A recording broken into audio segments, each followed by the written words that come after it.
আসসালামু আলাইকুম। সবাই কেমন আছেন? আশা করি ভালো আছেন। আলহামদুলিল্লাহ আমি ভালো আছি।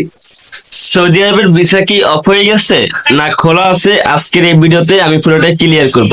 আর কদিন পরে খুলবে না তো বা খোলা আছে কিনা আজকের এই ভিডিওতে আমি আপনাদের সাথে শেয়ার করব।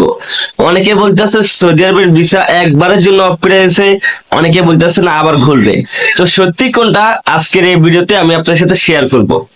সব আপনি আমার ইউটিউব চ্যানেলে নতুন হলে অবশ্যই আমার ইউটিউব চ্যানেলটা সাবস্ক্রাইব করে রাখবেন আর পাশে থেকে বেল আইকনটা অবশ্যই বাজিয়ে রাখবেন, দেন সবার আগে ভিডিওগুলো আপনাদের কাছে পৌঁছায়। হ্যাঁ, এখন মূল মূল আলোচনা আমরা ফিরে যাই। সৌদি আরবের ভিসা বর্তমানে অফ আছে।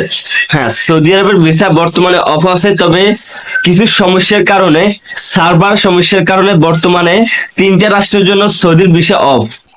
তিনটা রাষ্ট্র কোন কোন রাষ্ট্র? বাংলাদেশ, ইন্ডিয়া, পাকিস্তান। এই তিনটা রাষ্ট্রের নাম ওয়েবসাইটে বাতাতেছে না, তাই আমরা ভিসাগুলো নিতে পারতেছি না।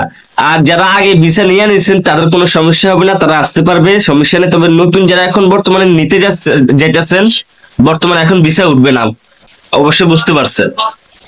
তো ইনশাল্লাহ সবকিছু ঠিক হয়ে যাবে, আপনি টেনশন করবেন না। এটা কিছু সমস্যার কারণে এই অবস্থা হয়েছে, ইনশাল্লাহ সবকিছু ঠিক হয়ে যাবে। সৌদি আরবরা ভিসা অফ করে নাই, এটা কিছু সমস্যার কারণে।